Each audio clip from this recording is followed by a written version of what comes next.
Hello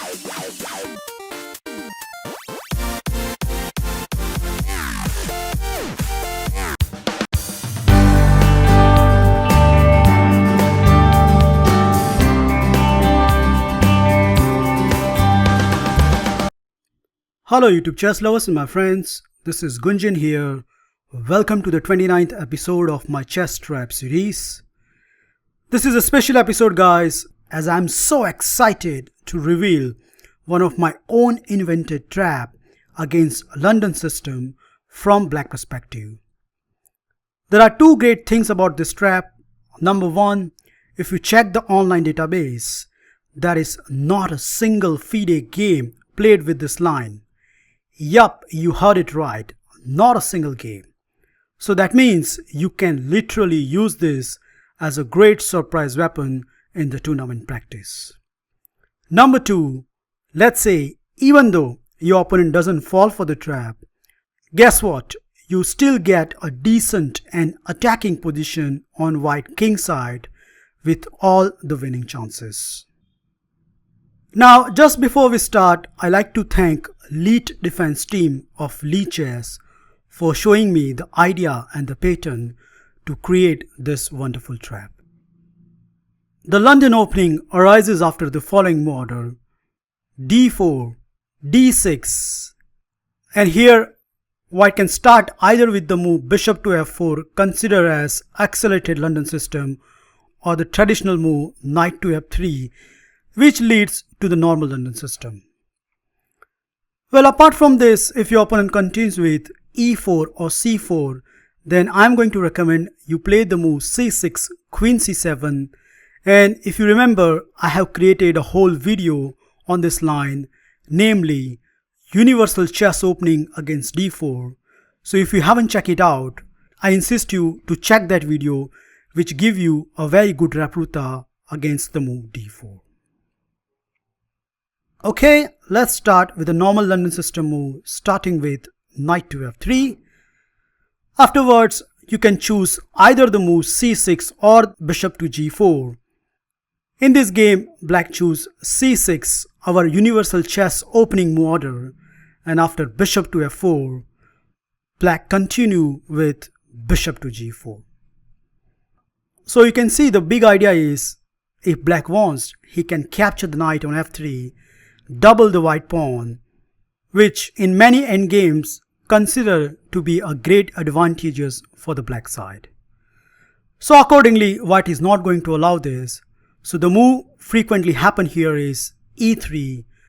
So in case black capture the knight, then white will recapture with the queen, and that way white pawn structure will remain intact. Well, so far white doesn't have any problem to play his London system moves and hoping for a solid structure with equal middle game.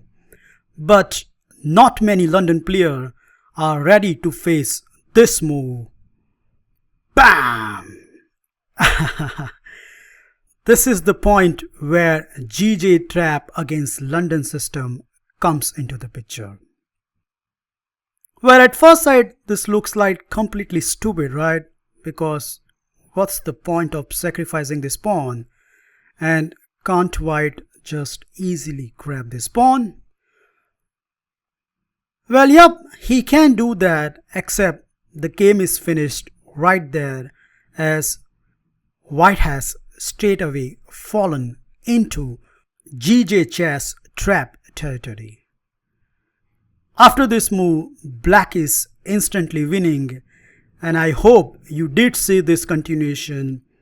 Bishop captures f3, removing the defender of the g5 bishop, and after queen captures f3 and queen to a5 check. Just within 6th move of the game, black emerged with an extra piece, and in fact a completely winning position. Well, so far in many blitz games, I have found many victims in this line, and you won't believe there are some title players fallen for this. So this is a great way to surprise your opponent and get the win very quickly. Well, some of you says it's not compulsory that white is going to capture on g5. What happens if white bishop goes to the g3? Well, this is exactly what I was talking about in the starting of the video. Here, black planning of campaign is very simple. He will continue with knight to f6. And if h3, then bishop to h5 is a very strong reply. And I have attached a sample line in the PGN which gives black a good attacking position on the king side. So accordingly, in one game, my 2100 rated opponent continue with knight b to d2, and I think this game is a moral demonstration how good black position is getting on the king side once he can able to complete his piece development. Okay, knight bd2 is a good move because not only protecting f3 but stopping knight to e4 idea by black. But I'm afraid it is not going to stop what actually black wants to do, namely knight to h5. So black planning is very simple. He wants to capture the bishop, and after the game continuation, that is bishop to c4, e6, so blunting the diagonal of the bishop, queen to e2, so white is remaining very flexible and he can go either side castling. But on the other hand, black has more moves as I simply continue with knight to d7, our typical idea of the universal chess opening, queen to c7, and in all these lines what you have to remember is black is generally going to castle on the king side with a very good attack on the white king side. So the game continues with castling on the queen side.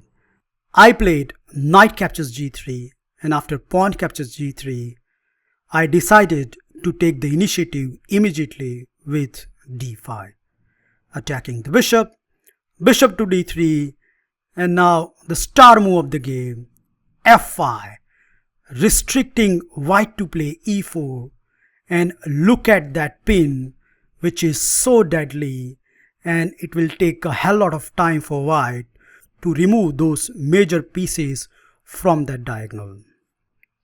Well, he did in the game. He played queen to e1. I continue with queen to f6, planning to castle on the queen side. And still that pin is so annoying, so white take another step to move the rook with king to b1. But these moves are very time consuming, which gives black all the time in the world to complete his piece development, such as castle on the queen side. And after rook to c1, finally white knight is unpinned. But black will say thank you so much, as after bishop to d6, black rooks are connected, and once this happens, you will see the dangerous blow on the white king side, as game finished very quickly with knight to h2 attacking the bishop, bishop to h5. No way black is going to give up the bishop pair, and after f3, bishop to g6 and g4, black deliver this decisive blow, h5, and I'm afraid white is completely busted on the king side. At this point, my opponent was low on time, and by mistake he made this blunder g captures h5, which gives me the instant winning move, rook captures h5, and to his horror, my opponent realized that he is about to lose h2 knight and in fact the game. Instead of g captures h5, if white has continued with g captures f5, then even after e captures f5, you can easily see black has tremendous space on the king side, and slowly but gradually those pawns are going to move forward and create some problems on the white camp. And if you check this position with the engine, it is giving black a good advantage.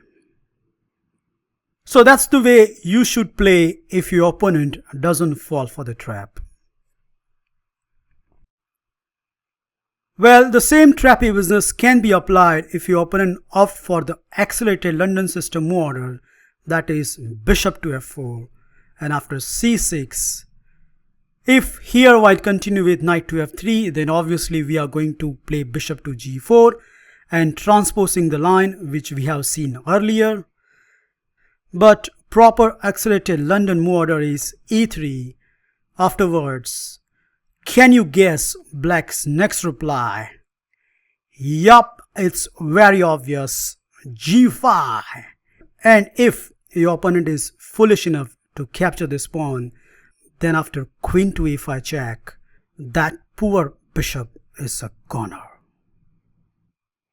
So that's not a good possibility by white, and instead of that, if white continue with bishop to g3, then once again black get this superior kingside attack, starting with queen to b6 attacking on b2. It doesn't matter whether your opponent continue with b3 or queen c1. Let's say in one game against a title player, my opponent continue with queen to c1, but then black can simply reply with c5 and after c3, knight to f6, trying to go for the bishop pair. White reply with knight to d2. Here you can play knight to h5, but I opt for the more aggressive approach, namely bishop to f5. If knight to c4, then queen to c6 is a very strong reply. So in the game, white continue with his usual London setup, starting with knight to f3, attacking on g5. And this time around, there is another move which you should always look out, which in fact I have played in this game, namely rook to g8. So idea is very simple. We want to play h5, and then at the right moment we can crash through on the white king side. My opponent responded with bishop to e2, so somehow he wants to complete his piece development, but I'm afraid this is a very cramped position by white, as black simply continue with knight b to d7, and after castle on the king side, you can easily guess black next move. Yup, it's a thematic h5. So if allowed, then h4 and nab the piece. Here white cannot play h3 as g4 is a very strong reply. So in the game, I think my opponent find the only resource, h4. But I guess this is just asking for it, as after pawn takes, bishop takes.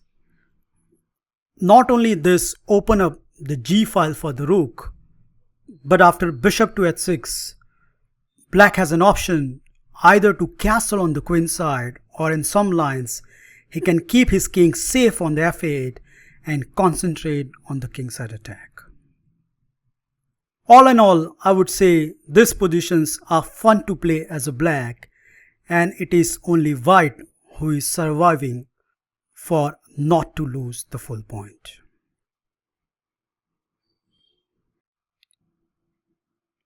Well, that's it guys. I hope you enjoy and learn my wonderful invention against London system.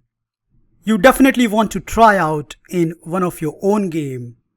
And let's say even white doesn't capture on g5 and play the move bishop to g3. In most of the cases, black get a tremendous attacking position on the king side, which we all want to play against boring, dull London system player.